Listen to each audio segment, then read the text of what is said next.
Welcome to the Brainbox Podcast. Brainbox is a program of Oklahoma Humanities, a nonprofit organization that brings humanities scholarship to the general public. You can check out the other programs of Oklahoma Humanities at okhumanities.org.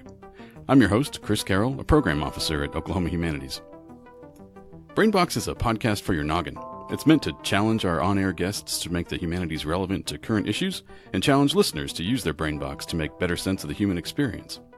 We talk to experts in humanities fields like history, philosophy, literature, and ethics who give informed views and deeper context to current issues. We encourage you to comment about what you've heard, and you can also find all of our previous episodes by going to our website, okhumanities.org/brainbox. And we're on Apple Podcasts, Google Play, YouTube, Spotify, and other podcasting libraries. You can email comments and questions to us at brainbox@okhumanities.org. Underwriting support for this episode of Brainbox is provided by the Springer Company, an Oklahoma company specializing in payroll and bookkeeping for small employers, nonprofits, and local government agencies. For more information, visit thespringercompany.com. In this episode, we'll be talking about the Second World War and why it's still relevant to our understanding of the world today. Our guest is Dr. Justin Olmstead, an associate professor of history and the director of history education at the University of Central Oklahoma. Dr. Olmstead gained his Ph.D. in history from the University of Sheffield in England, and he's a fellow of the Royal Historical Society and the Society for First World War Studies. He's presented at national and international conferences on leadership and diplomatic and foreign policy. Dr. Olmstead's newest book is The United States' Entry into the First World War, The Role of British and German Diplomacy. We'll put some information about the book on our webpage for this episode. Dr. Olmstead previously appeared on Brainbox in 2018 to discuss the relevance of the First World War. So welcome, and thank you for coming back for a second appearance. We appreciate you coming back. Hey, you're welcome. Thanks for having me. I'm glad to be here. Well, in our episode about the First World War, you talked about a concept that I still think about, that everything leads to and from the First World War. Everything. So what are the most significant ways that the First World War led directly to the Second World War? Oh, wow. Start right off with the big question. That's nice. Get into it. Well, as far as leading to, right, I mean, there's a lot of different ways to look at how these two wars work together. In fact, after the last show I did with you, and it went up on Twitter and so forth, there were people that are on my feed that are historians elsewhere that started questioning, because one of the lead-ins that you came up with was, are you a First World War guy or a Second World War person, right? We're going to revisit that too, I hope. Yeah. Well, and so I'm going to jump that question then apparently here at this point in time, because there's a lot of discussion within the within academia, within scholars, that it's really one war, right? So you have, for the most part, it's a second 30 years war within Europe. Almost all of the main players are main players again, right? So you still have Germany and Austria on one side. Italy joins them this time around. And if we remember our First World War history, right, that Italy was part of the Central Powers initially, and they flipped, right, and went and joined the Allies. So they're back with the center structure again. So Germany, Austria, and Italy, and they're now faced off again against Britain and France and Russia, only now we're calling them the Soviet Union. Okay, Turkey sits this one out, right? So they were the Ottoman Empire, now they're Turkey because they were broken up by the Versailles Treaty and so forth and so on, which, you know, that's always one of the things we look at, right? Is the Versailles Treaty. This was this treaty that just disembowels the German military and the German people, and this is one of the causes of the Second World War. And I don't want to say that that's entirely wrong, but it's not entirely right for sure. Okay, we know that the Versailles Treaty, one of the things it really does is it makes Germany, they have to sign a document that says we were at fault for the First World War. It was entirely our fault. The Germans don't believe it, but they have no choice, right? In 1919, but to sign this, and so they go away with this guilt complex, if you will. There's a lot of questions within Germany because, you know, in reality, they were a defeated nation, right? But if you're a German civilian inside the country in 1918, when the armistice is signed, you've defeated Russia. Your troops are in France and Belgium, and somehow you lost this war. I mean, this doesn't make sense to me, to the German person, citizen at the time. And so there's a lot of people that are really questioning what really happened. So when you get somebody that's a dynamic speaker that appeals to your sense of loss, right? Like Hitler, and he says, you didn't lose this war. You were winning. We defeated Russia. We were in the enemy territory. Somebody stabbed you in the back. And so there is this myth, and it is known as the stab in the back myth, that Hitler and the Nazi Party really pushed the German people, saying it's not your fault. You got stabbed in the back by communists, by Jews, right? And so you get people that are suddenly saying, oh, yeah, we're not so bad. We're not the baddies of this war, as it were, right? And so there is that portion of it that leads to the Second World War, and this idea that we're not at fault. We got, if you will, screwed by the Allies, and we need to take back what's ours, in one sense. There is the sense that the First World War does cause the Great Depression, and that the economic hardships do end up causing some of the problems that lead to the Second World War. And we can see that even today, right? The idea that if you have economic hardships, it's easier to believe what someone else wants to tell you, that it's not your fault that you're unemployed, it's somebody else's, right? That kind of idea permeates through much of Germany and parts of Austria that are struggling to recover. I guess another pattern that recurs in the Second World War is America entered late. What should we remember about how America entered the Second World War, and how contentious was it before Pearl Harbor? The argument about whether America should enter the war. So again, we have to go back to the First World War, right? This it all comes from and leads to. Yeah. Right, exactly. So we have to remember that at the end of the First World War, the American public, along with the publics of Britain and France, came to realize that the Germans were not these monsters, that they were indeed humans that had, mothers and fathers and sons and daughters and, wives and girlfriends, and they weren't this monolithic enemy that was going to destroy the world. There were a lot of Americans that felt they had been lied to by their government, by the Allied powers, to get the U.S. into the war, whether it was because they needed the money, or just because they had to win the war for whatever reason they wanted it. So there's this idea that the U.S. should return to isolationism. Now, no, I'm not an isolationist, right? I don't believe that the United States has ever truly been isolationist. I think that most people that read their history understand that the United States has always been involved. But this idea in the 20s of a return to normalcy, where the United States is not sending troops abroad, right? I think that's the idea that they're looking for with the isolationism. So a lot of Americans have pulled back. You get laws passed in the 30s, 2 different laws passed that keep the United States from giving money or weapons to people in the world, right? Because if we look at William Jennings Bryan, who was Secretary of State at the beginning of the First World War, he really argued against the United States giving loans to anybody, because he said, look, if they can't afford to pay for it, the war ends, right? But interests in the United States said, no, this is a great way to make money, so we'll loan money, then they can come back with our money to buy our weapons and our goods. So these laws that come out from the United States make a difference. There are a lot of Americans still that referred at the time to the First World War as Wilson's War, right? And then as we get closer to the U.S. entering the Second World War, and then of course when we have the Declaration of Independence, or the Declaration of War, there are a lot of people that start referring to it automatically as Roosevelt's War, right? So it makes a huge change in what's really happening out there. Do you know when the Second World War got its name? When did we start calling it the Second World War? I should probably actually know that I don't know for that, I suppose. Yeah, I don't. Obviously, once again the same actors start getting involved, people realize that the last war was not the war to no wars. It was not the Great War. It was not, because the First World War at times was known as the 5-year war as well. Now we're in this again, so we're going to start delineating the First and Second World War. So early 40s that we start talking about this. I definitely want to talk later on about the concept that we talked about in our first podcast about the First World War, about whether everyone is either a World War I person or a World War II person. But part of the idea is that the First World War involved a certain amount of moral and political and ethical gray areas, whereas the Second World War seems to be a more clear-cut example of just good versus evil.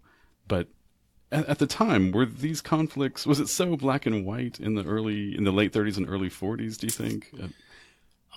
So it's one of the beauties of history, right? Nothing is truly black and white, right? So the answer is yes and no. I don't need to block that the question, but so the Japanese are already at war in China in the 30s. Okay, the Nazis come to power in the early 30s and slowly, methodically start passing laws against the Jewish population and against folks with mental issues and other minorities, right? And so we see that happening slowly, but it's occurring. The United States and the rest of the world know what's happening in these areas. It goes back again to, is the United States going to send troops overseas again? Do we really want to get involved in this once more? Do we want to send our young men to fight and save Europe again, right? I think that by the time the United States enters the war, it's pretty clear, right, that this is again a moral issue, right? It's fairly clear. Remember that the United States turns away a boat full of Jewish refugees from Nazi Germany who are literally fleeing for their lives in the late 30s. And we were aware. We were aware of what was happening. It was pretty clear what was going on. There were enough people that had gotten out of Germany, and even some of the occupied countries that Germany occupied before they go to war, right? Whether it's the Sudetenland, whether it's part of Czechoslovakia, Austria, these areas, they're already clearing out the Jewish population, the minority populations, and so we see that happening. And on the same side, we see it happening in Asia. Right, Japan has already started. Like I said, they've invaded Korea and China. Korea is taking a massive hit from the Japanese Imperial Japanese forces as far as how they're treating the population, and that's pretty clear to the United States. Again, going back to how the people felt, by the time the United States or Roosevelt asks for a declaration of war, it's a 300-1 vote in Congress, and the one person that votes against it is Janae Rankin, who voted against going to the First World War. Right? She's the one vote on both sides that said no. All right. However, depending on how you want to look at it, again, by 1938, 1939, something like 60% of Americans saw Nazi Germany as a threat to America. Okay, so that's obviously a pretty large number that can already see what's happening out there. But again, keeping in the gray areas here, right? There's a number of Americans, even prominent Americans, that are supporters of Hitler and the Nazis, right? I mean, Charles Lindbergh, famous for flying his plane across and so forth, he was an ardent supporter of National Socialism. I think it was Henry Ford also believed in what the Nazis were doing. So in terms of what we were fighting against, what were kind of the key definitive features of the fascist regimes of the Axis powers, and why was it so important that we basically mobilize our entire society to defeat them? So the key features are clearly totalitarianism, right? So we are fighting for democracy in one very real sense, right? So you have fascism in Italy and Germany, and then you just have totalitarian militarism in Japan, right? And so all three of these nations are geared towards making war, right? That's all that they're doing. So when they start invading other countries, it's to get natural resources to make this push forward to a German empire, a Japanese empire, if you will. From the United States point of view, from Britain's point of view, from France, there's a lot of, again, democracy, right? That's what we're fighting for, is to keep people free, to allow people to have those democratic ideals and choose their leaders. The spanner in the works, right, is the Soviet Union, clearly not democratic. But at that point in time, I would say go back to what Churchill said. Churchill is known as very vehement anti-communist, not a fan of the Soviet Union at all. Yet when Germany invades the Soviet Union in 1941, he's first in line to shake Joe Stalin's hand and try to make an alliance. And when asked about it, he says, "Look, if Hitler invaded hell, I would at least phone the devil." Right? I mean, he's a realist in that sense. But that's going to help save the rest of the democratic world, if you will. I often make this analogy like when Manchester City is playing Chelsea. It's like Hitler versus Stalin on the Eastern Front. It's a useful analogy. Who do you root for there? On those two, I'd have to root for Chelsea, actually. Oh, okay. It's an uncomfortable question either way. It is. I'm really curious, what are some of the ways that modern historians have challenged kind of common perceptions or misperceptions about the war in recent decades? So one of the neatest things that we're seeing in recent decades come out of military history in general, but even the Second World War, is looking at the role of women, gender, minorities. All these areas are areas that are growing within the military history field. So this is not your grandfather's Second World War stuff. We're not just talking about the Second Division making a flanking maneuver anymore. There's a discussion about logistics. How does this play a role in anything that can be done? How do women play a role in the war, whether on the home front or in battle, right? Because women are involved somewhere in many of the battles. How does the war affect the family life? How does it affect the ability to feed one another, right? So those are some of the things I think that are pretty exciting that are happening out there. I like the way we're seeing more historians really tie things together. So no longer is it just the Second World War, Nazi Germany versus Britain and the United States and the Soviet Union, right? You're seeing in many cases how Japan and the war in the Pacific played and how that affected issues in Europe as well. So there's a lot of this kind of movement going on. What else should we remember about the war's effects on, let's say, women's rights or minority rights?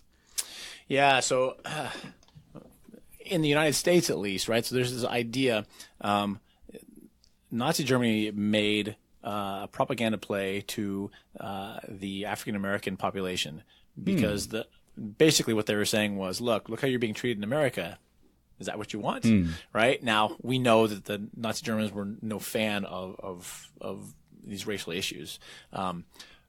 Within the African American community, there is a debate about, do I fight for the United States to prove that I'm a good American, or do I fight for the United States, not fight the United States because what have they done for me? And obviously a large majority of African Americans do join and fight. And we look at whether it's the airmen or the tank units that are entirely black, and they're some of the best units the United States military has. The Army was still entirely segregated at that point. Entirely segregated, which again, and this is some of the stuff that you see coming out a lot more, I would say. I mean, it was done.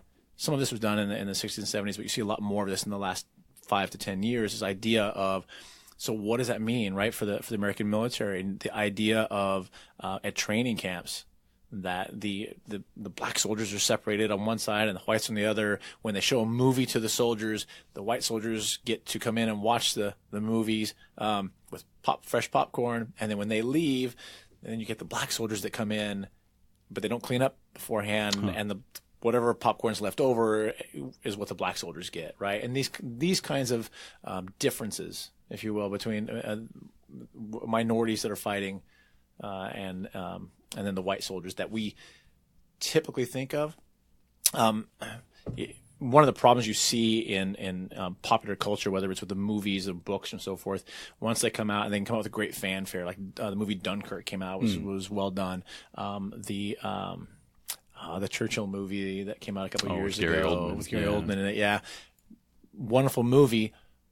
But then you get a lot of historians and other people as well that come out and say, however, right, at Dunkirk, all you saw in the movie were all these white British soldiers.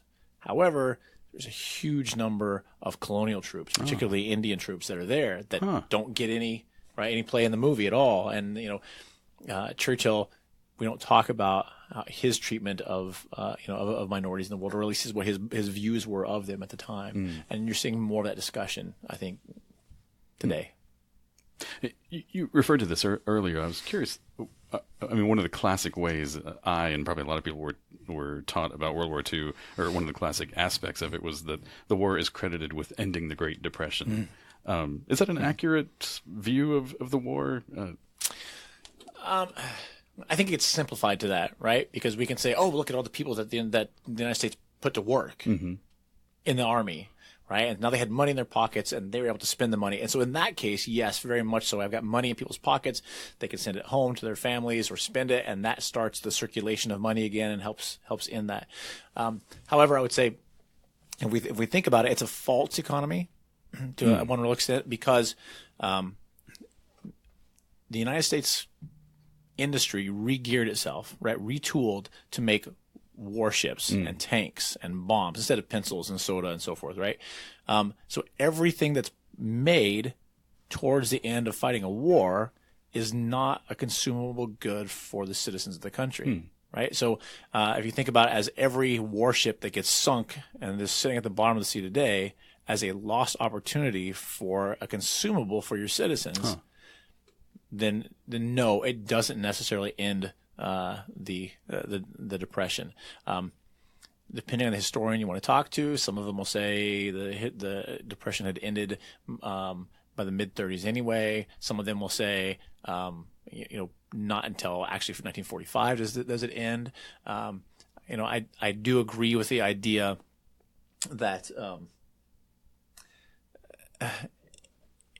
people are still doing without. Right? So you get, if the depression was you don't have a job, you don't have money, you don't have food, whatever it is, well, when the United States went to war, you still didn't have it. Right? And there was rationing as well, right? Exactly. It was absolute rationing, which leads, and I may jump a question with his response. Oh, no problem. But it leads to some of the wartime problems. I mean, you'd asked a little bit earlier about, what are some things that we, was it a good war, basically? There were citizens, American citizens, that were very upset about the war, right? So much so that here they're getting drafted, or they are in the workforce. However, they're not getting paid. They're not getting very much money. So you get people that are making a pittance, whereas the corporate profits went up something like 600% when the war started. And so you get a lot of workers that are saying, whoa there, pickle, this is not the way things are supposed to work. In fact, again, we talk about this idea that this was a good war, that we can look back at it today and go, we knew we were on the right side of history. And at the time, the workers really weren't so sure. In fact, there was something like, I would double check my numbers. There were like 14,000 strikes that happened. Almost 7 million workers went on strike at one point or the other in the first couple of years of the war over pay discrepancy, right? And I think one of the interesting points is that the fact that during this time period there were really rather strong unions. The unions were stepping in and saying, okay, there's pay disparity and the corporations are making more money. However, we need to keep working. And, there are some historians that argue if it hadn't been for the unions stepping in and talking their workers back to their shifts, that there very easily could have been citizens facing off against the U.S. government, during wartime. Were there significant protest movements against the war at any point? I guess I don't know about any necessarily full protest movements. We do know, again, that we think about how we view the war today. There were something around 43,000 men that refused to show up when they were drafted. Okay. Some of them did get imprisoned, right, for not showing up. But there are a lot of people that refused to serve because they did not believe in the war. Again, it was Roosevelt's war, not the American people's war. And so they were ready to push things aside in that case. That leads to a question I'm really curious about. Probably one of our most enduring cultural memories of the people who fought in World War II is Tom Brokaw's idea, his concept of them as the greatest generation.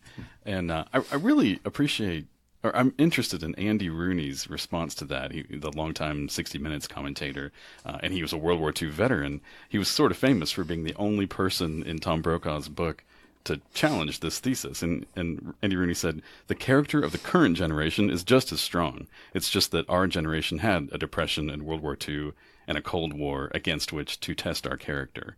So how do you think we should remember this generation that fought World War II? So I agree with Andy Rooney in this case by jump. I've always had an issue with the idea of this greatest generation, right? Because every generation has its problems it faces. So the so-called greatest generation had a depression and a world war.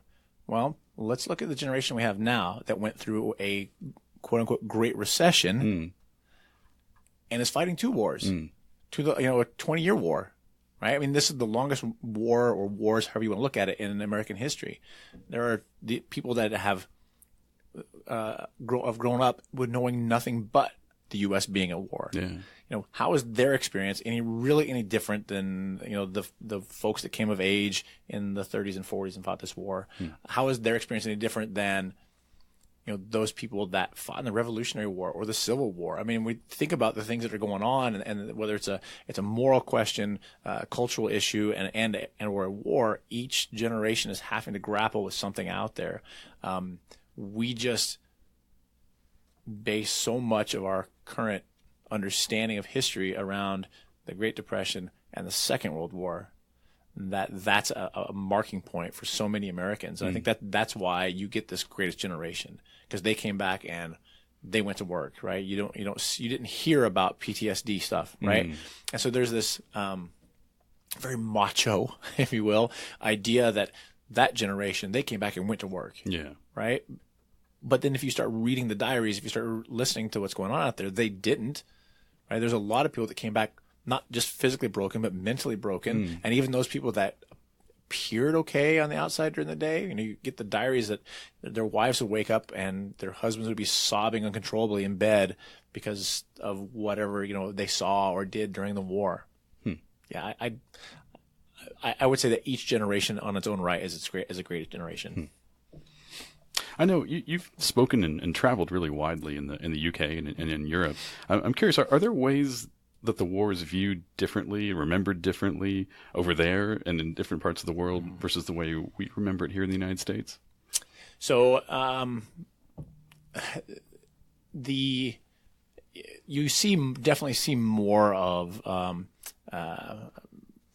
a recognition of it, right? I mean, you have the D-Day celebrations in June 6th that are huge, and you get leaders from all over the world that are there together. I'd say one of the issues you see there is that there is a First World War commemoration and a Second World War commemoration, whereas in the United States, we definitely just talk a lot more about the Second World War. I mean, that's, again, our reference point. In Europe, it's still a reference point as well. In fact, if you look at the Brexit debate in Britain today, right, the folks that are the Brexiteers, the ones that are wanting to break out of the EU, they are constantly referring back to the Second World War and the plucky British that stood up against the Germans trying to take over, and by God, we're going to do it again, kind of an attitude. And so you get that reference point back, ignoring the fact that they had an empire, right, to support them, that the United States did come in to save the day, that the Soviet Union was fighting as well, right? I mean, you get these issues that come up. There's a lot more, I guess, still some mistrust, if you will, right? I mean, even in the 80s, when you get the reunification of Germany, the great fear was, oh my gosh, what is going to happen, right? What are we going to do with another reunified Germany? And at the time, Helmut Kohl, who was the chancellor, is going around, making sure everybody understands that this was the past and that Germany doesn't have these ambitions anymore. And yet today, Germany is seen as, again, this, regional power that is kind of pulling the strings in Europe. And so some people are, and again, these are more people on the right and far right that are saying, oh, look what Germany's back. They're just not doing it with the army anymore. They're doing it with their economy. there's, if you will, attention to an extent. I'll go back to also use a kind of a family story, if you will. One of my great uncles who served in the Second World War, we were doing an oral history with him, and we were talking about, he landed at D-Day and he was going across France, and he talked about going into a couple of different villages in France and Belgium, and basically, going past farmhouses and saying, "Hey, you're being liberated," and the farmers looked up and went, "Okay, whatever," right? And the idea being that for centuries, people in that area of the world were bouncing back and forth between a new ruler. And so to them, they're like, "Okay, I'm done. Whatever. Okay, we're back to being part of France. Great. We may be somebody else, in 10 more years." And so there's this, depending on where you're at, right? There's some ambivalence. There's definitely an issue with anti-Semitism, definitely an issue with fascism that still is fairly worried about in Europe. And they look back at the Second World War to say, we've got to, stop it now. This is a question that we haven't talked about or I haven't mentioned in notes or anything, but I think there's perhaps a misconception of how important America and the UK were to the winning of the war. If you just look at the sheer numbers involved from the Soviet Union's side, it seems there's a way to look at the war that would suggest that the Soviet Union really defeated Nazi Germany. Is that something that maybe we misremember, like how important America's contribution was? So again, it goes in cycles, right? So after the war, definitely Americans saw, Americans saved the world from, totalitarianism. Roll through the 1970s into the 1980s and 90s, and then you get essentially a defeatist attitude where we start talking about, well, maybe it wasn't the British and the Americans, it was the Russians, right, that won the war. And if you want to look at sheer numbers of people that die, then okay, maybe so, right? The Soviet Union took the brunt of the German war machine for a number of years, right? We're looking at something like 16 million dead civilians, another 8 million soldiers died. But these are numbers we're getting from the Soviet Union as well, right? And so you have, if I wanted to go old school, so what were the Soviet tactics? When we know that the Soviet tactics were, I'm going to give the first guy in line the gun, the second guy in line the ammunition, and when the first guy gets shot, you can pick up the ammunition, and if you retreat, we'll shoot you. Right. And so there's a lot of strategy that is going to kill off their own people. The generals knew they had a lot of bodies. And so they could throw wave after wave at German troops, and the Germans couldn't keep up. You just can't, essentially, it sounds pretty crass, but they just couldn't kill enough to hold their lines. And so in that case, absolutely. Right. The Russians definitely suffered the most when it came to total casualties. However, the United States, and Stalin recognized this at the time, and this kind of gets left out in the misconception that you're talking about. The United States bankrolled the war effort for, the United States, the UK, and the Soviet Union. It was the U.S. production lines that provided weapons for most people out there. In fact, when you look at a lot of battles that the United States wins, they win the same way the Soviets did.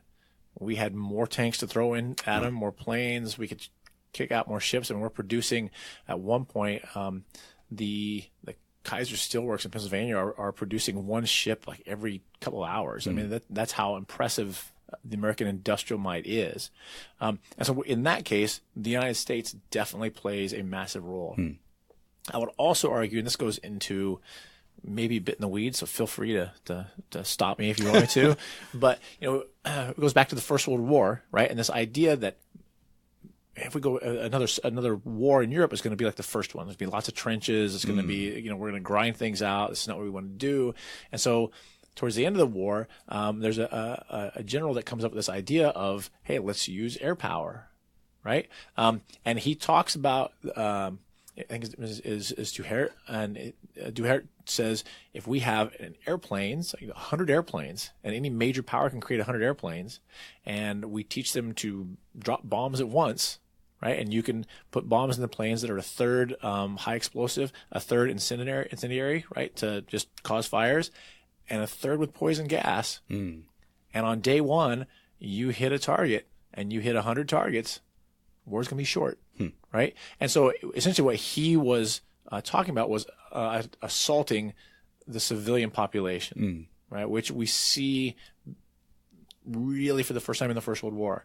So when the United States enters the war, right, the U.S. military goes to the president and they say, okay, we need 215 or 200 and some divisions to face off the Germans and the Japanese.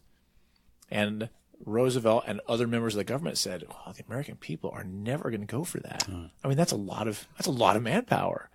And you get two things that happen. One, you get the defeat at Stalingrad for the German army, and that allows the military to say, okay, we can go, and it becomes known as the 90 division gamble. But that's the historical phrasework for it. We can survive with 90 divisions. Oh, wow. But the rest goes into air power. How many men are we talking, or how many people are we talking about with 90 divisions? It's a great question. Okay. I don't weed that part. We'll look at that later. Yeah. But this becomes the American way of war, right? And this is one of the things that I talk about fairly often. The United States Army Air Corps at the time starts getting bigger bombers, right? And the United States, the Air Force is saying, we have sights now on these B-17s that we can drop a bomb down a smokestack from 30,000 feet, right? And so you see, the British started it, and then the United States come in full bore of bombing the German towns, right? Now you get the claim that it's a military target, and you're still bombing a city, okay? You get daylight raids and nighttime raids, so the Germans are getting bombed constantly, right? There's a lot of historians that give that as the reason to the United States winning the war to an extent, because we bombed them to submission. However, there's some problems with it. The Germans figured it out. Anti-aircraft guns are better than they were in 1919, and they can shoot down a lot of planes. Turns out that the bomb sights that the bombers have aren't quite as accurate as we thought they were. Right. And so, you're getting roofs being blown off buildings, but the wall's still standing and everything inside still working. The factory is still producing ammunition. Right, exactly. And it's one of the amazing aspects that when you look at German records versus American bombing records, you can say, okay, so we bombed this town at this time, and here's this industry that's there, and we see production increasing. Wow. Because they're figuring out how to work around the bombing raids and how to make things work, right? Nevertheless, as far as going back to, it's kind of a long way around, right? To back to the question of who's really responsible, the Soviets or the Americans. Those bombing raids tie down almost as many Germans as are on the Eastern Front. Oh wow! All those people can't go and fight against the Soviets or any place else because they're defending the skies of Germany, right? The bombing is effective enough, and the American fighters escorts are effective enough at shooting down German aircraft that are trying to defend, that I say by 1944, the German aircraft industry is only producing enough aircraft to replace those that are being lost. So they cannot add more planes to the Eastern Front, right, to support their troops. So the Germans effectively lose air power on both fronts, which means, you have, as a soldier, you have problems moving without any kind of cover, because you can get shot from, again, 30,000 feet that's out there. And again, tying it into more current events, this American way of war of bombing the enemy. So when the United States goes to war in Vietnam, what's one of the things that the United States does? Well, they try and bomb North Vietnam into submission. More bombs are dropped in Vietnam that were dropped in all of the Second World War by the United States. Yeah, it doesn't do the job though, right? Today, while we have troops in Afghanistan and Iraq, we also have air power, right? And in fact, drones in many cases are seen as this continuation of, if the United States controls, the skies, we can control the ground, or someone else can, and we'll just put our planes in the sky and let someone else's troops do the dirty work on the ground. Well, we've talked about kind of the massive scale of death and destruction of this war, which leads me to a question about the Holocaust. How should we remember the causes and the legacy of the Holocaust as part of the Second World War? So I guess the first thing I think to say is never forget, right? I mean, that's, to me, is the most important thing. Never forget what happened. Never forget the people's ability to just sit back and allow things to happen around them that they know are wrong because, well, it's not me, I don't want to be there, or, oh, goodness, I don't want to get in trouble also, so I'm just going to sit back and be quiet and let it happen because it's somebody else or it's somewhere else, right? I mentioned earlier, one of the things that the Nazi regime did was it very slowly started taking away rights from the Jewish population. Right. This is a slow dehumanization of people that are in your community. So suddenly, Jewish people that have worked next to you for years aren't allowed to hold that job. Okay. The German government declared that Jewish men and women had to have certain names, right? Because this is, dehumanization again, right? Humans name their children, but your pets don't, right? So we're going to take that away from the Jewish population to dehumanize them, and they can't own certain things. So this slow walk makes it much easier for people to accept, right? So if the Nazis had come out and said, "Bang, we're going to take all this away at once," there's a belief that they would have had more pushback by the German people.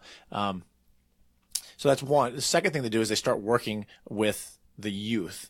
And it goes back to the stab in the back myth again. Look, it's not your fault that we're poor. It's somebody else's fault that hurt you. So you remember that as you grow up, that it's, the Jews or the communists that did this to us and not us. That raises a generation of people that start looking at Jews and other, minorities as or undesirables, as the Nazi Party, dubbed them, as enemies of the state, as enemies of them personally, and as subhuman, right? The ability for the ordinary human to do cruel and unusual things to their fellow humans never ceases to astound me, right? I guess one of the other things I would add to take nothing away from the Holocaust, right, is that there were very much the same issues in the Pacific, and we don't talk about those near enough. The one that gets the most airtime, if you will, is what the Japanese did to the Chinese city of Nanking. It becomes known as the Rape of Nanking, and it is every bit as gory and disgusting and shocking as what the Nazis did in Europe. Right. I would say also it's interesting that on both sides, whether it's in Nazi Germany or in Japan, there were people within the population that refused, for as long as they could refuse it, to believe that it was happening. Right. I mean, there's a number of Germans that said, no. We're the people of Bach and Beethoven. That's something that the communists would do, not us.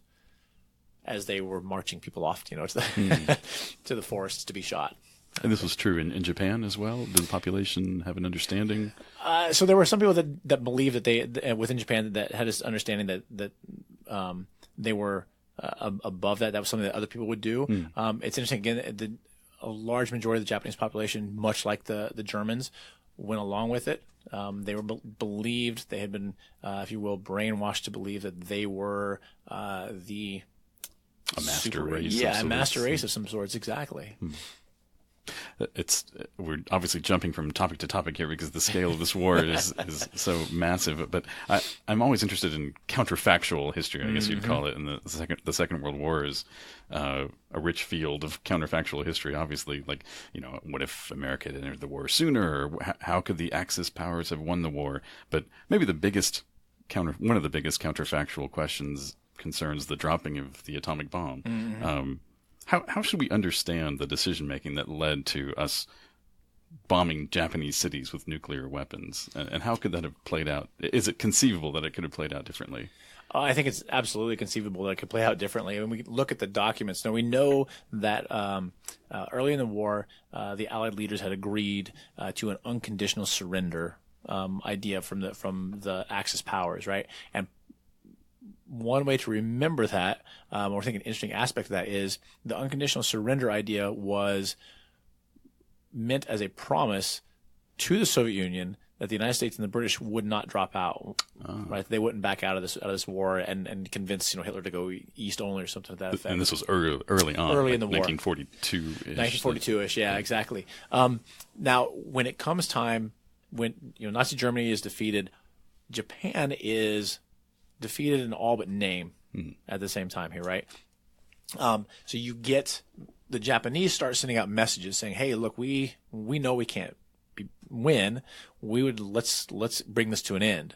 And the United States said, "Great, so you're unconditional surrender." And the Japanese said, "No, because we want to make sure that the emperor maintains the throne."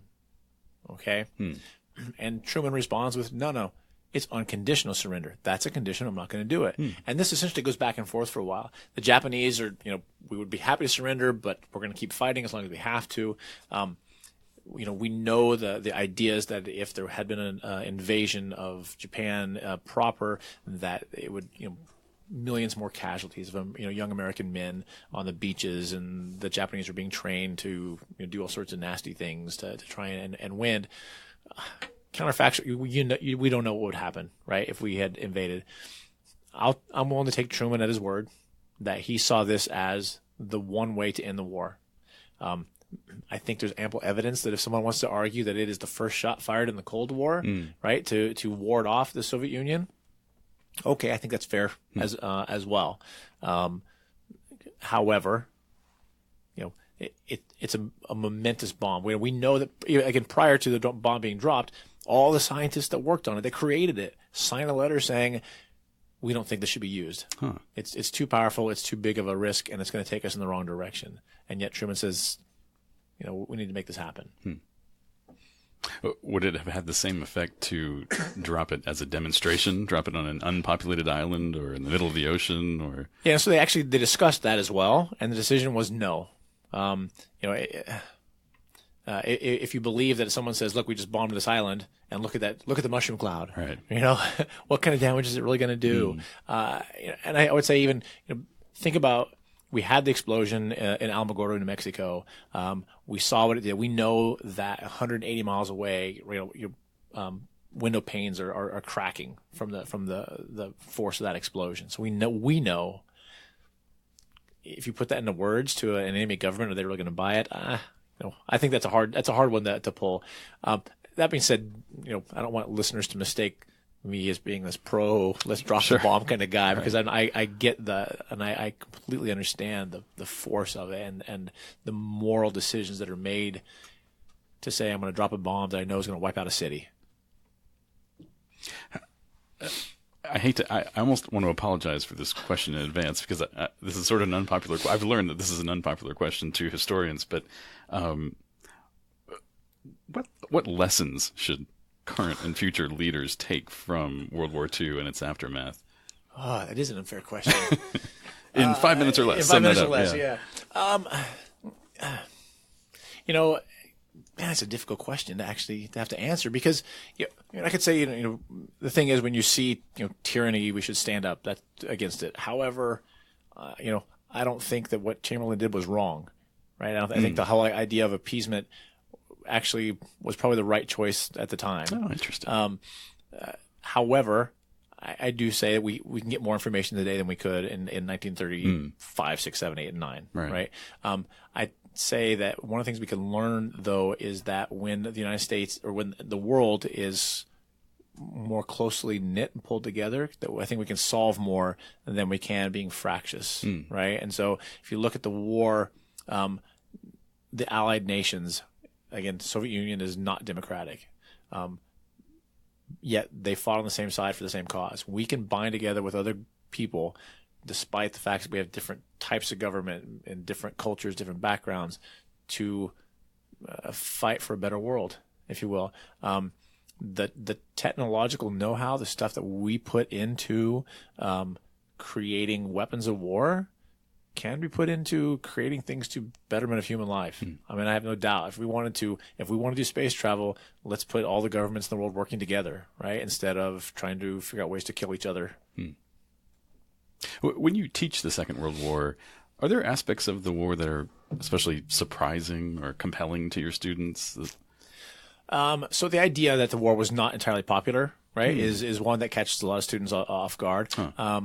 The details about the creation of the atomic bomb and the Manhattan Project, that catches a lot of them off guard as well. The different ways that the war affected minorities in the United States, whether it's women going to work, whether it's post-war, how many women stayed at the job instead of going home like had been done in the First World War, how those things come out of this war, the GI Bill of Rights, how that comes out of, interestingly, the First World War through the Depression and then gets created in the Second World War as a way to try and mitigate the issues that we saw coming out of the First World War, how those things all kind of tie together. Those are the things that catch students' eyes. And again, part of that's the way I teach it, because I don't think that most of the students, unless I'm teaching a class that is going to be about strict military history, they don't want to know right, the movements of men and munitions and this kind of the size of a cannon on a battleship, right? They want to know about war and how it affected society. And so that's the direction we go with most of it. Interesting. Are there some lesser known aspects of the war that you're particularly interested in studying or digging into? I guess my main areas are grand strategy, leadership, and foreign policy, diplomatic history. Those are the things that I really look at on my time for my research. And so I do really look at how the United States, an up-and-coming nation still, in the 1940s, how they were able to work with, obviously, an established great power in Great Britain, a man, Winston Churchill, who's got, all sorts of accolades, who is a well-known household name, and how people, whether it's Roosevelt or Eisenhower or Marshall, how they deal with this issue of going to Europe and dealing with these big names and, if you will, quote unquote, big countries at the time. Those things, the negotiations on how, when the Allies decided to invade North Africa, right, that would be the first step. Well, the French are there, but they're Vichy French, so they're really kind of on the side of the Nazis. So how do we negotiate, with them so that we're keeping the French people on their side? And the same thing with like D-Day, right? We know there's all sorts of bombings that happen of rail stations, and there are some leaders that say, "Oh no, we can't kill too many French people because we want to keep them as friends when this war is over." Fair point. And yet you get people like Eisenhower that say, "Yeah, however, militarily, we need to bomb the rail stations, and people may die." So the leadership it takes to deal with each other and the negotiations to make these things work out the way they want, those are the things that I find interesting. And I also like toying with that whole idea of the people that didn't want to go fight, right? The strikes, because that seems still to be kind of an anathema, right, to the American way, right, and how we do stuff. And it was the good war. Absolutely, everyone was for this war. Yeah. Are there any books or movies in particular that you enjoy or that you would recommend to our listeners to learn more about World War II? That is maybe the most difficult question you've asked. In 30 minutes or less. 30 minutes left. Done. You know what? So depending on what you want to find, right? I mean, during the war, there were movies made, right, to get people to go on with their. I'm a huge fan of Casablanca, definitely one of my favorite films of all time. So I would point everybody to watch that, right? It's another podcast story about how that was made, by the way. But so there's that. But if you want to talk about like the Holocaust, how this comes about, how the Nazis used legal means initially to enforce this. There's a great movie called named Conspiracy. Stars Kenneth Branagh and Stanley Tucci. I was introduced to this movie by Professor Williamson Murray. I think he's now a fellow out at the Hoover Institute at Stanford.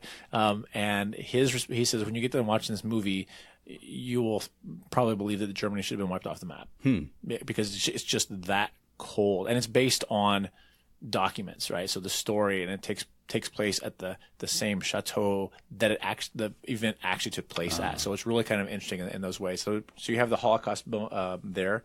I think Schindler's List is a must-watch if you want to learn about the Holocaust. If you think about some of the smaller countries, like Black Book deals with partisans. I think that one takes place in either Denmark or Belgium.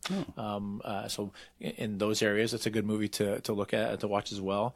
If you are someone that likes to learn about Pearl Harbor, Tora is the best movie of that. Still today, the better of those that's done.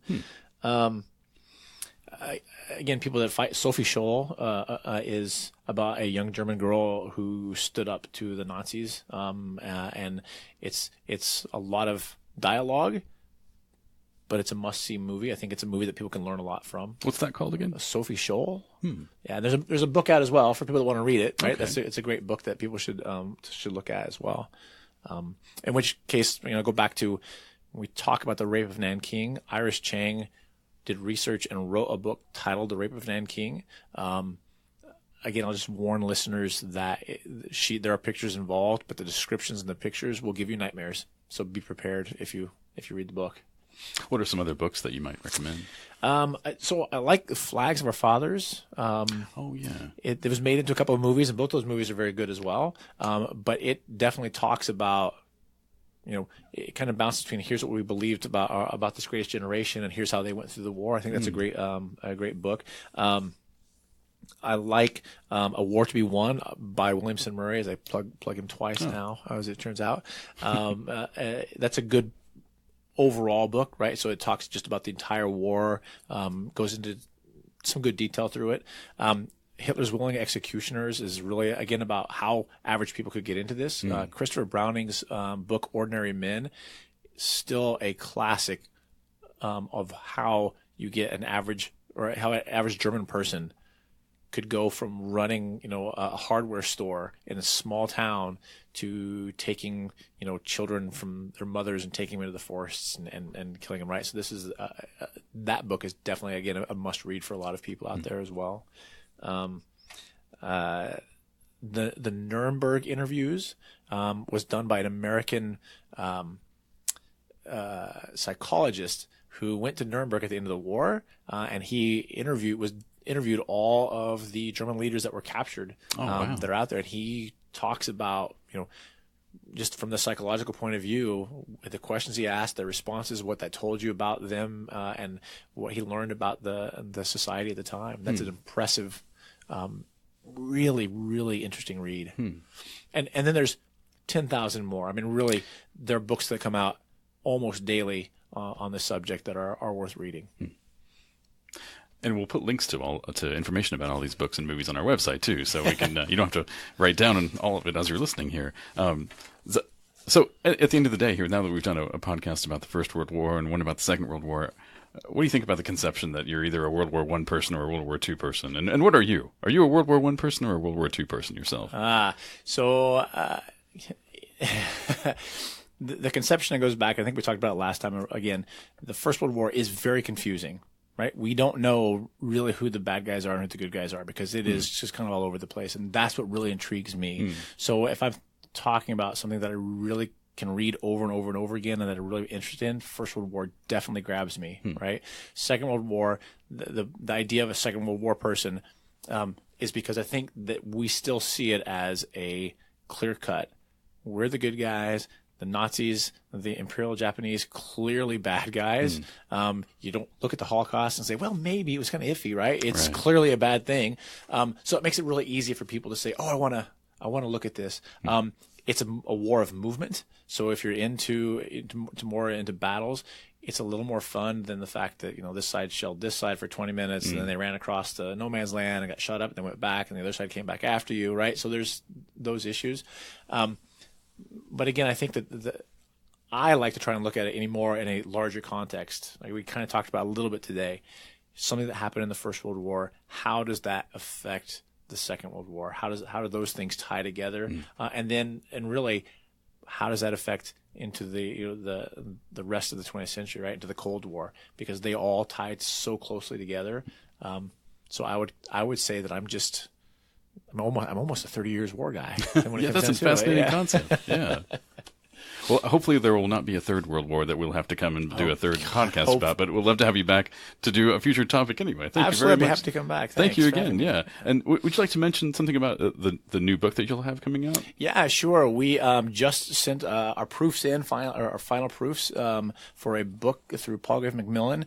It is called Britain in the Islamic World, Imperial and Post-Imperial Reflections. And so we're really looking at how the British Empire dealt with the Muslim world and how it affected those different parts of the Muslim world. So whether it is Saudi Arabia or Oman or the Sudan or in Malay, any of these areas that Britain was involved. And the thing I'm excited about with the book is that it's an edited book, right? So I'm the editor of it.